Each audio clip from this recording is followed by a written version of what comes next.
সত্যি তুই একটা গাধা। আমি গাধা? হ্যাঁ, সেই জন্য তো তুই ফকির, আমি রাজা। এই যে মিথ্যে চরণ নাম নিয়ে তুই সত্যি কথা বলে সৎ পথে চলে কি পেলি? কিছুই না। তাহলে তোকে একটা কথা বলিস, এই যুগে সততা শুধুমাত্র দেখানোর জন্য হয়, ওসব পালন টালন করার জন্য নয়।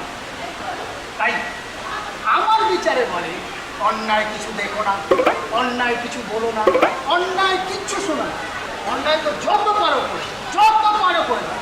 আরে তুই দেখিস না, আমাদের এই দেশে যে যত বড় সরকার হতে পারবে তার ততই মান বাড়ে। কেন দেখছিস না, খুনি টাকা এমনকি সাইকেল চোর পর্যন্ত মন্ত্রী হয়ে লালবাতি গাড়িতে বসে ঘুরে বেড়াচ্ছে। আরে আমি তো সামান্য ইয়ে করে ওই ওকে এত সব বুঝিয়ে লাভ নেই, তোর মধ্যে তো আমার সততার